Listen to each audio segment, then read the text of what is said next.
नामदार श्री अजितदादा पवार साहेब यांचे नाव आवर्जून घ्यावे लागेल.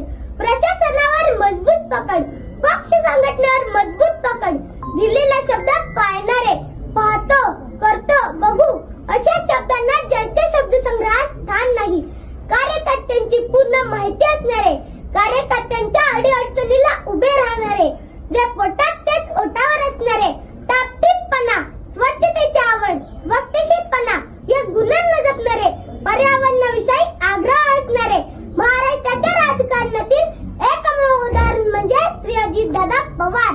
दादांकडून आलेली काम प्रशासनाच्या पातळीवर गतीने पुढे सरकायची.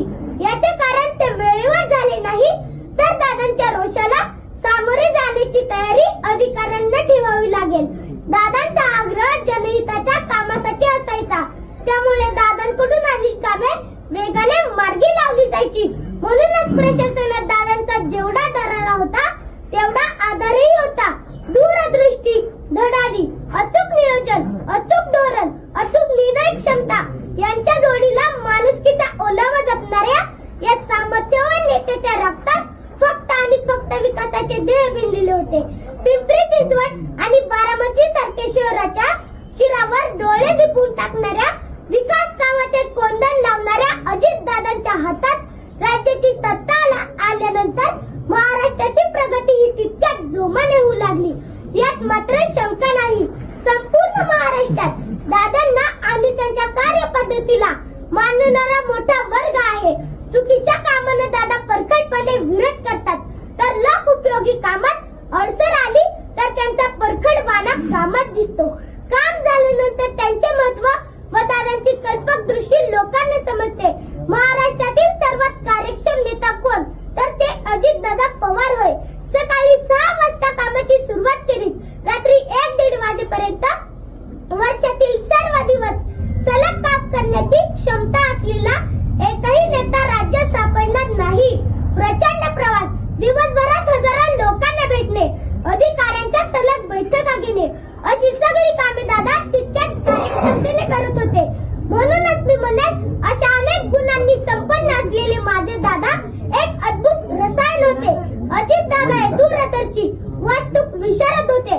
बारामती, पिंपरी चिंचवड अशा शहरांना घडवत असताना सोना ज्याप्रमाणे दागिन्याची कलाकुसर करतो, त्याच बारकाईने प्रकल्पाच्या अंमलबजावणीवर लक्ष ठेवले. या प्रकल्पाच्या भव्यतेमुळे ही शहरे आज महाराष्ट्रात एक नवीन ओळख निर्माण करीत आहे. अचूकता, कलाकुसर आणि गुणवत्ता यांचा साधत दादाने एखाद्या वास्तूक विशारद प्रमाणे ही शहरी घडवली आहे.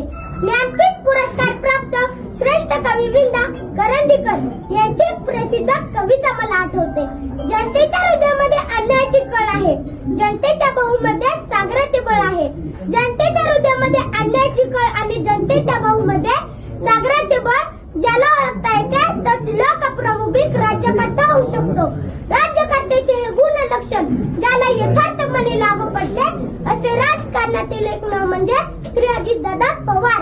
महाराष्ट्राचे माजी मुख्यमंत्री वसंतदादा नाईक यांच्यानंतर महाराष्ट्राच्या राजकारणात दादा म्हणून मिरवण्याचा मान मिळाला तो फक्त अजितदादांनाच. आपला स्पष्ट वक्तव्यपणा आणि सडेतोड वक्तृत्वाने महाराष्ट्राला हलविणारे दादा हे माझ्यासाठी आणि उभ्या महाराष्ट्रासाठी कायमच आदराचे स्थान असतील. आम्ही त्यांच्याकडे आदर्श म्हणून पाहतो.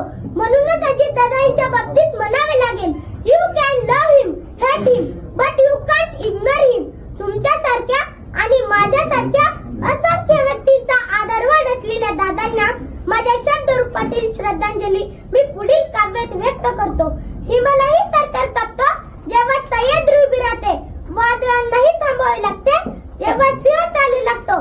जेव्हा नेतृत्व दादांकडे येते तेव्हा महाराष्ट्र सुद्धा वेगाने दौडू लागतो, महाराष्ट्र सुद्धा वेगाने दौडू लागतो. जाता जाता एवढेच म्हणेन, बलशाली व्हा महाराष्ट्र नवा, अजितदादांचा मुख्यमंत्री व्हावा. या माझ्या स्वप्नप्रमाणे महाराष्ट्रातील दादांवर प्रेम करणाऱ्या तमाम चाहत्यांच्या मनातील अर्धवट राहिलेले स्वप्न मनाशी कवटाळून तुम्हा सर्वांचा निरोप देतो. जय हिंद, जय भारत, धन्यवाद.